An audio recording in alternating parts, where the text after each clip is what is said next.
Assalamualaikum warahmatullahi wabarakatuh. Selamat datang di channel ini. Kami dari kelompok 6 akan menjelaskan tentang kerajaan-kerajaan Islam di Pulau Jawa. Sebelum lanjut ke penjelasan, berikut nama anggota dari kelompok 6.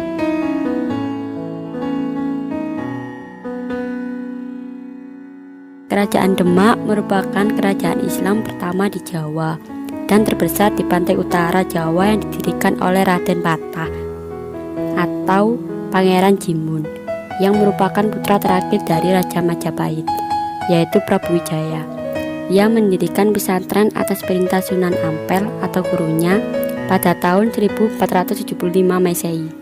Raden Patah mempunyai gelar Sultan Syah Alam Akbar Al-Fatah, kemudian dipimpin oleh Adipati Unus. Masa pemerintahan Pati Unus tak begitu lama karena ia meninggal dalam usia yang masih sangat muda dan tak meninggalkan seorang putra mahkota. Walaupun usia pemerintahannya tak begitu lama, namun namanya cukup dikenal sebagai panglima perang yang memimpin pasukan Demak menyerang Portugis di Malaka. Setelah kematian Pati Unus pada saat melawan Portugis, kemudian kerajaan Demak dipimpin oleh Sultan Trenggono pada tahun 1521 sampai 1546. Sultan Trenggono berjasa atas penyebaran Islam di Jawa Timur dan Jawa Tengah. Di bawah Sultan Trenggono, Demak mulai menguasai daerah-daerah Jawa lainnya, seperti merebut Sunda, kelapa dari Pajajaran, serta menghalau tentara Portugis yang akan mendarat di sana pada tahun 1527. Sultan Trenggana meninggal pada tahun 1546 dalam sebuah pertempuran menaklukkan Pasuruan dan kemudian digantikan oleh Sunan Prawoto. Peninggalan kerajaan Demak yaitu 1. Masjid Agung Demak, 2. Sukatatal atau tiang masjid buatan Sunan Kalijaga, 3. Dampar Kencana atau tempat duduk raja. Kerajaan Cirebon merupakan sebuah kerajaan bercorak Islam ternama yang berasal dari Jawa Barat. Kesultanan Cirebon berdiri pada abad ke-15 dan 16 Masehi. Kerajaan ini didirikan oleh Syarif Hidayatullah yang dikenal dengan sebutan Sunan Gunung Jati. Kesultanan Cirebon berlokasi di pantai utara Pulau Jawa yang menjadi perbatasan antara wilayah Jawa Tengah dan Jawa Barat. Ini membuat Kesultanan Cirebon menjadi pelabuhan sekaligus jembatan antara dua kebudayaan, yaitu budaya Jawa dan Sunda.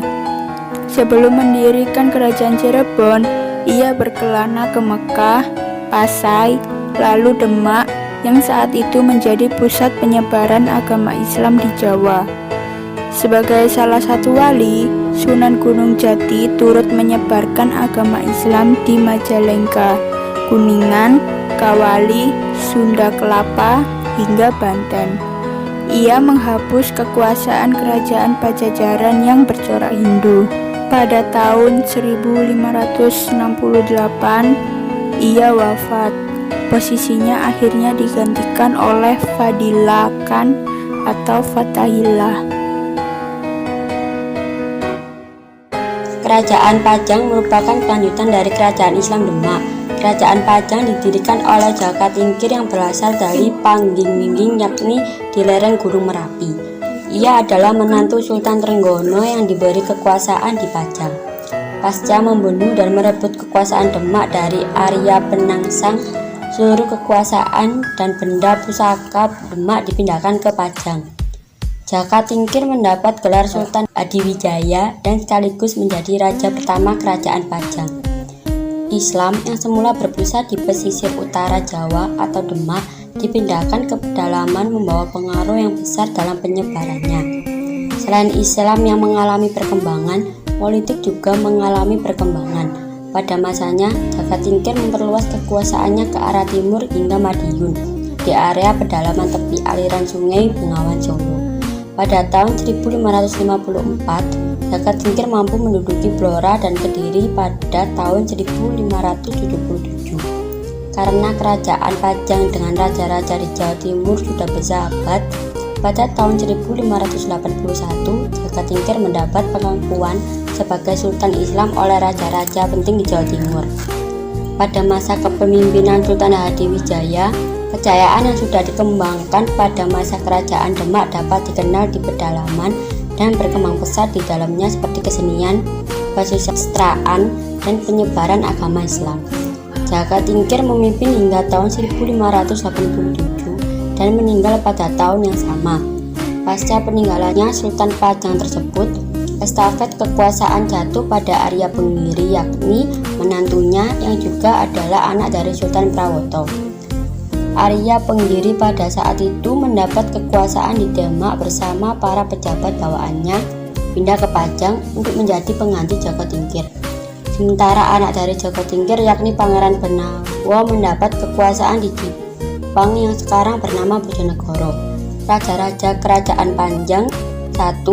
Jaka Tingkir Hadiwijaya tahun 1549 sampai 1582. Kedua, Arya Panggiri bergelar Ngawantipuro pada tahun 1582 sampai 1586. 3. Pangeran Benawa bergelar Prabuwijaya pada tahun 1586 sampai 1987. Peninggalannya 1. Bantar Kebanaran, 2. Pasar Laweyan, 3. Kesenian Batik Laweyan.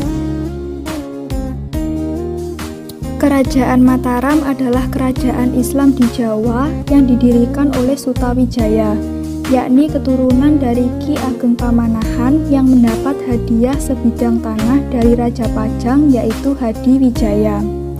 Kerajaan Mataram pada masa keemasannya dapat menyatukan tanah Jawa dan sekitarnya, termasuk Madura, serta meninggalkan beberapa jejak sejarah, seperti wilayah Matraman di Jakarta, sistem persawahan di Karawang, Pasar Kota Gede, Masjid Agung Negara di Yogyakarta, kompleks makam Kerajaan Imogiri di Bantul, Yogyakarta, hingga Masjid Agung Surakarta di Solo. Pada mulanya, daerah Mataram merupakan sebuah kadipaten yang diperintah oleh Ki Ageng Pamanahan. Setelah Ki Ageng Pamanahan wafat pada tahun 1575 Masehi, kedudukan sebagai Adipati Mataram digantikan oleh putranya yang bernama Sutawijaya dengan gelar Panembahan Senopati ing Aloko Saidin Panotogomo, yang berarti Panglima Perang dan Pembela Agama. Ia bercita-cita menguasai tanah Jawa. Setelah berhasil membentuk kerajaan Mataram, Senopati mengadakan perluasan wilayah kerajaan dan menduduki daerah-daerah pesisir pantai seperti Surabaya.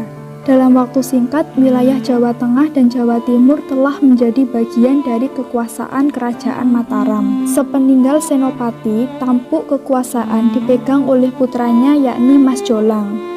Tetapi Mas Jolang meninggal sebelum berhasil memadamkan banyak pemberontakan. Penggantinya adalah Raden Rangsang atau lebih dikenal dengan Sultan Agung. Pada masa pemerintahan Sultan Agung, Mataram mencapai masa kejayaan. Akan tetapi, Mataram mulai mengalami kemunduran ketika masa pemerintahan penggantinya. Kemunduran Mataram yang lebih utama karena aneksasi yang dilakukan oleh pihak Belanda. Setelah terjadinya perjanjian Giyanti, kerajaan Mataram dipecah menjadi dua bagian, yakni Kerajaan Surakarta dan Kerajaan Yogyakarta. Lebih dari itu, dengan adanya perjanjian Salatiga, Kerajaan Surakarta terpecah lagi menjadi dua, yaitu Mangkunegaran dan Pakualaman atau Kasunanan. Daerah Banten diislamkan oleh Sunan Gunung Jati. Pemerintahan dipegang oleh Sultan Maulana Hasanuddin. Pada masa pemerintahan Sultan Hasanuddin, Islam disebarkan ke daerah Lampung. Dia menjalin hubungan persahabatan dengan Sultan Aceh yang berkuasa di Indrapura. Selanjutnya, Islam selain disebarkan di Lampung, juga disebarkan di Bengkulu. Di sana didirikan masjid dan lembaga pendidikan. Pada tahun 1570 Masehi, Sultan Hasanuddin meninggal dan digantikan Maulana Yusuf, putranya, pada tahun 1570 sampai 1580 Masehi. Selanjutnya, Islam dilanjutkan penyebarannya ke daerah Pajajaran, daerah kerajaan Hindu yang dipimpin Prabu Seda. Pada tahun 158 Masehi, Maulana Yusuf meninggal dan digantikan putranya, Maulana Muhammad, sebagai Sultan Banten III 1580 sampai 1596 Masehi. Ia diberi gelar Kanjeng Ratu Banten. Sultan Banten III tewas dalam penyerangan ke Palembang pada tahun 1604 Masehi. Dalam bidang seni bangunan, Kerajaan Banten meninggalkan bangunan Masjid Agung Banten yang dibangun sekitar abad ke-16 Masehi. Masjid Agung Banten ini beratap tumpang susun 5. Itu tadi penjelasan mengenai kerajaan-kerajaan Islam di Pulau Jawa. Semoga bermanfaat dan bisa menambah wawasan. Sekian dari kami. Wassalamualaikum warahmatullahi wabarakatuh.